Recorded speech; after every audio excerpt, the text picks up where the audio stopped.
Hello, good afternoon. This is Dr. Victoria Nalule, and in today's session, I want to talk about uh, intergenerational and intra-generation equity.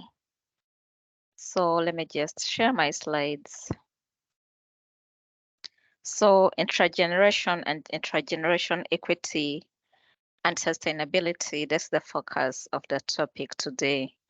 And we shall start by a brief introduction. An expert in natural sources, specifically energy mining, that is oil, gas, renewables, energy mining, also on climate change and sustainability.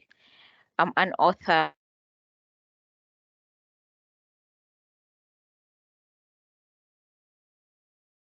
of the Afghan energy sector, and we also have, let me just be sure that it's recording. Yeah. Energy transition and the future of the African energy sector. Then I have mining and the law, where I explore the social and environmental issues, energy poverty and access challenges in sub-Saharan Africa, international arbitration with respect to energy and mining, and then also a book on renegotiating extractive contracts to align with the net zero goals. So those are some of my publications and also several journal articles. So the focus for today is on understanding intrageneration equity, understanding intergenerational equity, and then also look at how they relate to sustainability, but most importantly, to understand the practice in real world. Besides the theory, how are these concepts being emphasized or even practiced in different countries? So we can start with intrageneration equity. This is a concept or even a principle that focuses on fairness, on ensuring fairness and justice. And this fairness and justice should cut across the various communities and states within the present generation. So with intrageneration, it's about fairness and justice across the various communities and states within the present generation, implying that with the present generation, no one should be left behind. All communities should be treated equally. There should be justice in the various sectors of the economy across states on a global level, but also within the state itself, you have to look at some of the communities that are being treated unfairly within the country itself. For instance, the rural communities, communities that are left behind when it comes to the to the sharing of the revenue or even infrastructure development in a country, because in all countries you would see there are certain communities or regions that are developed at a detriment of other regions, and that is an issue that we have to be mindful of to ensure that even within a country there should be fairness and justice in the various sectors of the economy within the present generation. And this would cut across all the various aspects of sustainability. We have the three main pillars of sustainability. You have the environmental pillar, the economic pillar, and the social pillar, implying that economically there should be justice and fairness in the present generation across all the communities and states.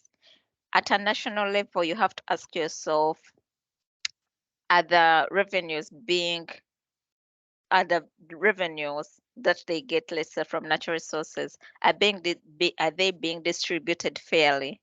Or is there an aspect of injustice and unfairness when distributing these kind of revenues?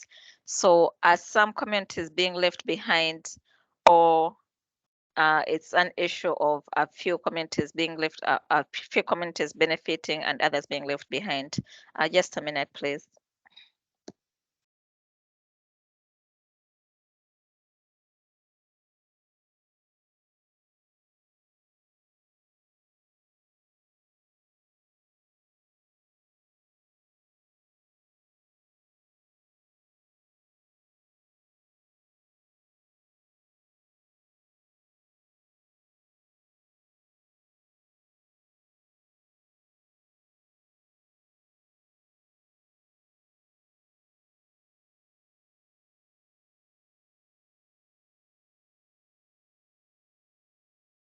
So yeah, with intergeneration equity, we have to ensure that with intra-generation equity, we have to ensure that there is equity and fairness in the distribution of resources across communities within a country, but also across the states globally in the present generation. So the keywords here are fairness and justice. And these are some of the key things that you really have to ask yourself. Is there fairness and justice in the current generation? Before we even think about the future generation, what about the current generation? Is there fairness and justice in the distribution of resources, distribution of revenue when it comes to important infrastructure like hospitals, schools? Are there some communities that are left behind? Or we can think or agree that in the distribution of resources, there is fairness and justice in the present generation. So now we move on to intergeneration equity. And with intergeneration equity, it stipulates the rights and obligations of the current and future generations regarding the use of the environment. So here you're looking at intergeneration equity, where you have to think about the rights and obligations of the current, not only the current or present generation, but you also have to think about the future generation and ensure that there are clear rights, there are clear obligations, there is justice and fairness regarding the use of the environment. And remember, with the environment, it would focus on environmental protection. When you're utilizing the natural resources, is there environmental protection, or are we only focused on the economic aspect and forgetting about the environmental impacts of some of the activities that are being carried out in different countries? So now we need to ask ourselves what influences both intrageneration equity and intergeneration equity. So the notion represents a widely recognized principle of international environmental law. You could see that these concepts have their genesis in the need to protect the environment. And in environmental terms, as such, it advocates for the preservation of natural resources and the environment for the benefit of future generations.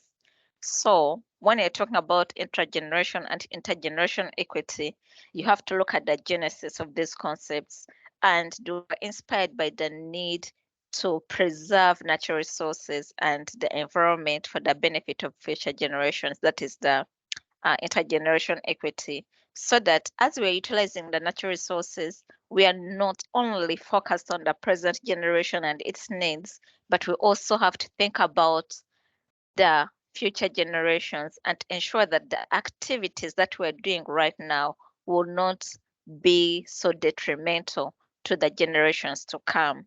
So the aspect of grid has to be looked at. Are you utilizing the resources in a greedy way, in that you're only focused on the current generation and its needs, and you forget that even future generations, they'll have their own needs? So with intergeneration equity, we have to think about the future generations as we are utilizing the natural resources and also as we are preserving the environment. So one might ask, what is the legal genesis of both concepts? Like, that's the concept of intrageneration equity and intergeneration equity. So these concepts have their roots in the 1972 Stockholm Declaration, and this Stockholm Declaration forms a core tenet of sustainable development frameworks. So with sustainable development, obviously, you need to think about the needs of the current generation, that would be intrageneration equity, but you should also think about the needs of the future generations, that is intergeneration equity, to ensure that the resources are utilized in a sustainable manner that would not impact, or that would not negatively impact, the future generation. Now, let's look at the legal instruments at the national level. So at the national level, this should be, okay, at the national level, you'd find that many countries have various national laws focused on environmental protection. And in this 21st century, we are also seeing new laws focused on climate change.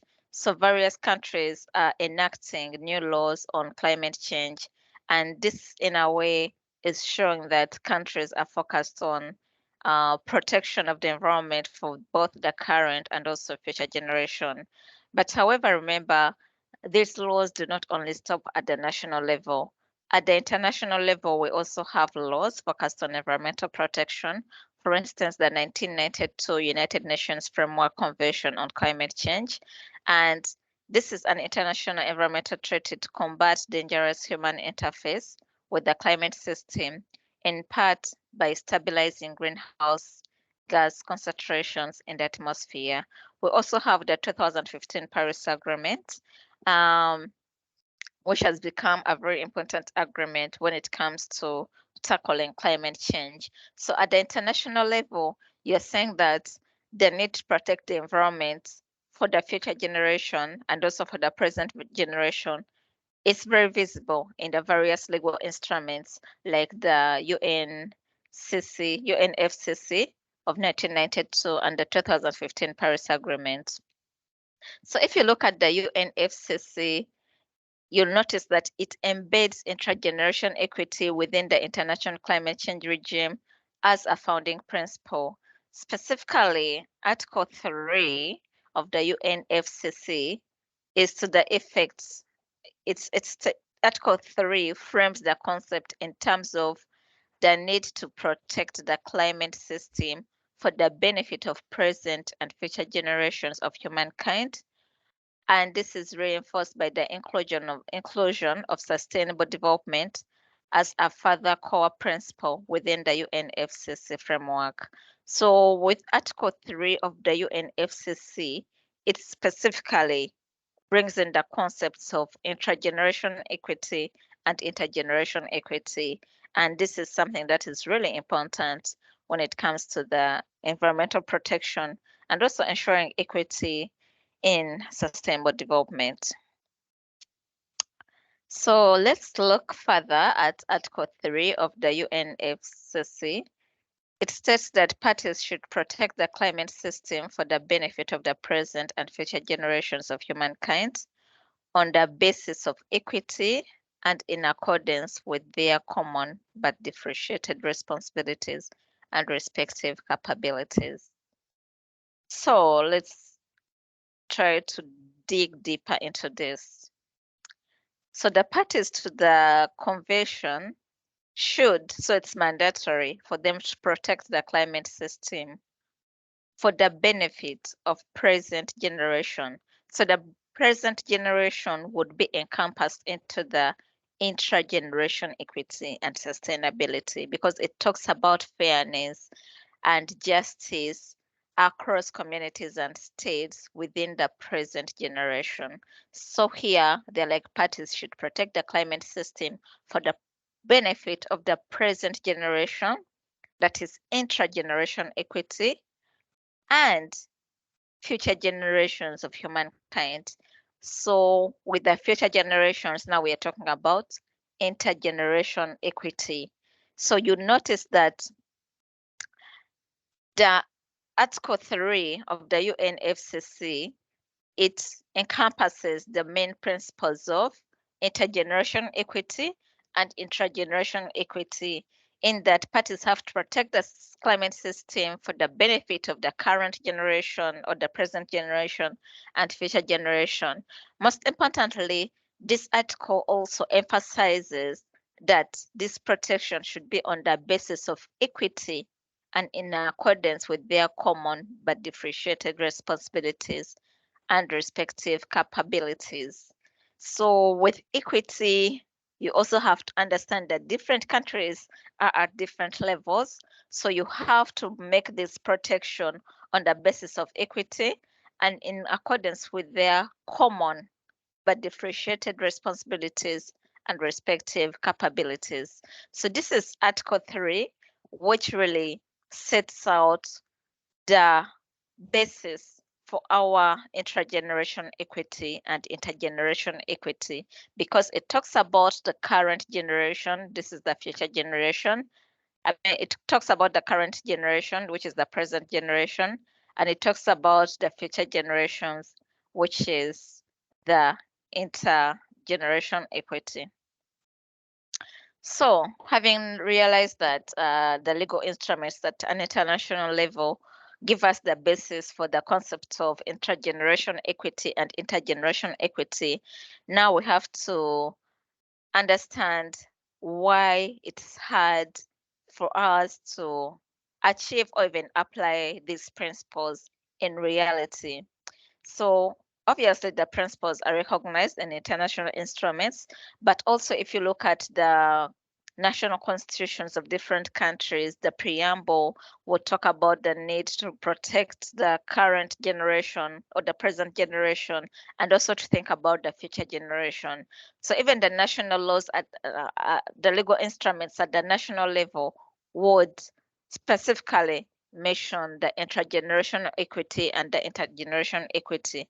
But however, with respect to enforcement at an international level, we notice that most of the instruments are often in the form of non-binding soft law or remain undefined and open to interpretation, as is in the UNFCCC. So whereas the concepts are there, most of them cannot be implemented because they are soft laws, they are not binding, or even the interpretation, because these concepts are also wide. We know you need to protect the environment and utilize the natural resources, take into consideration the present generation and future generation. But when it comes to interpretation, one might ask what would really amount to fairness and equity. Is it fair for the current or for the present generation to just keep these resources for the future generation, yet the current generation has its own challenges? Or it would be fair for the present generation to utilize these resources for their own benefit to address the various challenges they're experiencing. So interpretation might be hard, or it will be hard to come to a consensus of would really what would really work out when it comes to implementing the intrageneration equity principles and the intergeneration equity principles. And of course, implementation and enforcement remains a big challenge in different countries. So in practice, how do we see these concepts of intra and intergeneration equity? You would look at environmental protection for the current generation or for the present generation. In practice, there's been a lot of effort, especially in recent years, to protect the environment. We have seen with the 2015 Paris Agreement, the recent COP26. We are also seeing different countries enacting climate change laws. We're seeing a lot of effort in the environmental, social, and governance aspects. So the ESGs are there, sustainability is there, and there is a lot that is taking place when it comes to environmental protection for the present generation. And also environmental protection for the future generation, it's also visible in different countries. So you notice that intra and intergeneration equity in practice is mostly being seen when it comes to utilization of natural resources and also various initiatives to protect the environment. But however, we have to notice that in all these initiatives, the principles of fairness and justice have to be taken into consideration. This fairness and justice should be seen in the various sectors of the economy. The energy sector, when you're talking about education, healthcare, and it should be also seen in the various UN SDGs, that is the United Nations Sustainable Development goals. So all the 17 UN SDGs should encompass the principles of fairness and justice for both the present generation and also for the future generation. So how are these concepts applied? You'll notice that when it comes to climate justice, it would emphasize the need to protect the environment or even the climate for the present generation and for the future generation. So in the literature on climate justice, the aspects of intra-generation equity and intergeneration equity are really being spotlighted by different scholars who are writing on the climate justice aspect. And then environmental justice. Also, when it comes to environmental justice, you notice that there is a focus to protect the environment for the present generation and also for the future generation. And then you have natural resources governance. With natural resources, especially the finite resources like fossil fuels, minerals, you also have to be sure that as you are utilizing these resources, you also take into consideration the demands and needs of the future generation so that the resources are not only exhausted for the present generation, but they can also be protected and preserved for the future generation. And then sustainability. With the principles of the main pillars of sustainability include the economic pillar, environmental pillar, and social pillar, implying that as you're developing your resources, as you're developing your countries, you should be mindful of the economic aspects to develop their countries economically, but this shouldn't be done at the detriment of the environmental aspects, whereby you get involved in activities that would give you economic returns, but they have detrimental impacts on the environment. And then the social aspects, the people, the communities, we're seeing concepts like acquiring a social license to operate being relevant in recent years because we feel these kind of concepts are key in achieving justice, not only for the present generation, but also for the future generation. So in reality, you can apply the concepts of intergeneration equity and intergeneration equity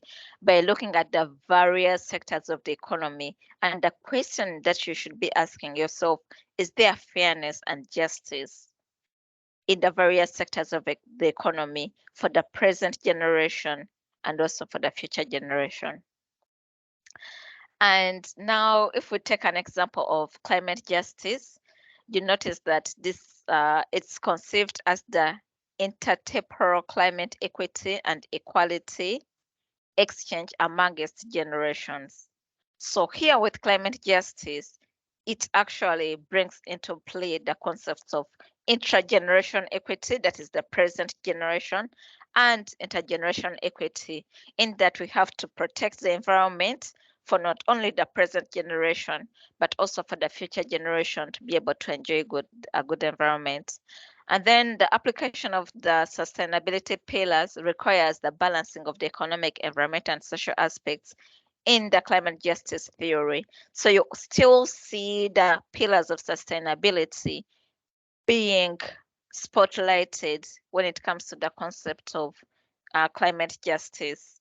So in your free time, you should look at the various sectors of the economy, look into the three main pillars of sustainability, that is the environmental, economic, and social, and ask yourself, is there justice and fairness for the present generation? That is intra-generation equity. And for the future generation, that should be intergeneration equity. This should be intergeneration equity and sustainability. Otherwise, this is the end of the session. Thank you very much. Bye-bye.